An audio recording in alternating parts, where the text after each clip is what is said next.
Hey everybody, welcome back for another Premium Wine Club Bottle Shop tasting. Let's crack open a sake this time. I've done quite a few videos for WTSO regarding sake, and I'm not a seasoned expert by any stretch of the imagination, but I've learned a lot in those videos. I'll leave a link up in the corner of this video if you want to go back and dive in deeper so you can learn about sake too. The quick story for those of you who don't know is that sake is fermented rice. It is elevated to an art form in Japan. And as a matter of fact, they don't even call it sake over there. They call it Nihonshu, which means the national drink of Japan. And the one that we're tasting today is ranked as a Junmai. And there's a couple different categories. The basic process for making sake is to ferment the rice. So you steam it to the point where it's soft enough where the sugars are released. You inoculate it with yeast and it starts fermenting. And at a certain point, there's this fungus called koji that they add to the mix in order to add some complexity.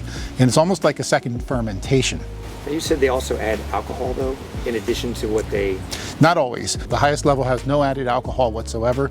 And the country of Japan is divided into 47 different prefectures, which are like autonomous regions. And each one of them claims to have a different strain of rice, different water source. All this lends itself to a different style of sake wherever it's produced. Now this one here comes from the Ishikawa Prefecture. And the name Eternal Embers comes from this festival that they hold every year in Ishikawa. And it's supposed to symbolize an ancient story about a prince reuniting with his princess. And they carry torches across the river, so Eternal Embers. And the modern sake industry is very cognizant of speaking to the consumer. So the back labels on these things are usually pretty detailed. They give you everything from the grade of sake that you're drinking to the prefecture, even the strains of rice that are on the back of this thing. And of course, some tasting notes and even food pairing suggestions.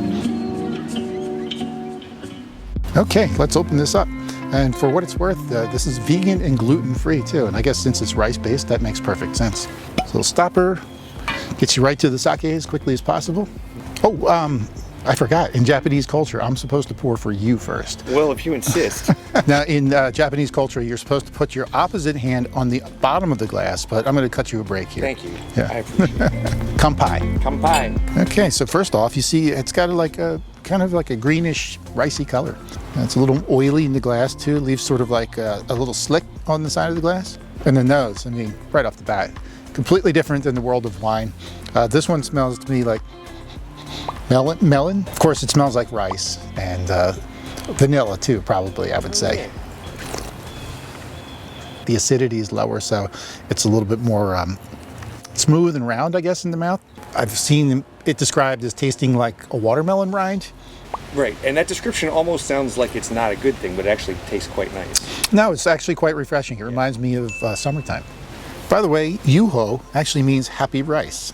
And this particular sake brings it in at 16% alcohol, so it's got a bit of a kick to it. Wow, you wouldn't know it's that high by drinking it. Like, that's sneaky. It's pretty smooth, yeah. I mean, you drink this whole thing, that'll creep up on you. So let's talk about some food pairings for a sake like this. And of course, your mind goes directly to Japanese cuisine, which would be perfect. You know, you can have it with your sushi.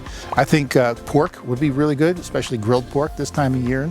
There's a bit of that greenness in here, so I'm thinking vegetables, I guess. You could probably do vegetable dishes.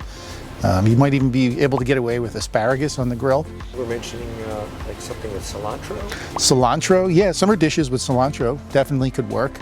There is that greenness in there that would come out.